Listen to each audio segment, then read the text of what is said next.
வணக்கம். இப்போ கரூரில் கூட்ட நெரிசலுக்குள்ளே பஸ்ஸு விஜயோட அந்த கேரவன் உள்ளே நுழைஞ்ச உடனே கூட்டம் நிறைய நிற்கிறாங்க. விஜய் அந்த பஸ்ஸே 8 அடி உயரத்தில் இருக்குது. அந்த பஸ்ஸு யாருமே ஏறிடாதபடி ஒரு சின்ன ஆணி கூட வெளியில் தெரிஞ்சால் அதை மிதித்து ஏறிடுவாங்கன்ற பயத்தில் அவ்வளோ உயரமான பஸ்ஸு 8 அடி இருக்கும். அதுக்கு மேலே விஜய் எப்படி 6 அடி இருப்பார், அவர் நிற்கிறாரு. 6 அடி மேலே உயரத்தில் அந்த பஸ்ஸே உயரமாக இருக்குது. அந்த பஸ்ஸுக்கு மேலே விஜய் நிற்கிறாரு. எப்படி மக்கள் பார்ப்பாங்க? கூட்டத்துக்குள்ளே இப்படியே பார்த்துக்கிட்டு இருக்காங்க. அண்ணாந்து கழுத்தே வலிக்கிற அளவுக்கு பார்த்துக்கிட்டு இருக்காங்க. அவர் எப்படி பார்த்துருப்பாங்க? நிச்சயமாக பார்த்துருக்க வாய்ப்பே இல்லை.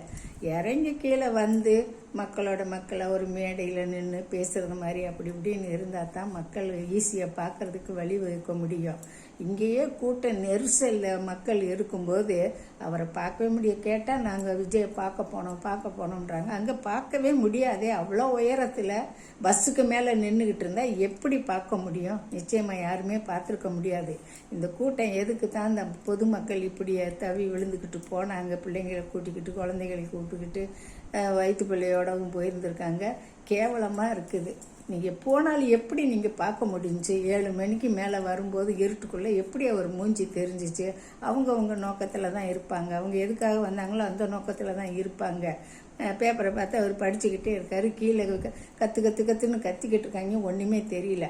அவர் அந்த அளவுக்கு உயரத்தில் நின்று பேசுகிறாரு. உங்களால் பார்க்கவும் முடியாது, பார்த்துருக்கவும் முடியாது.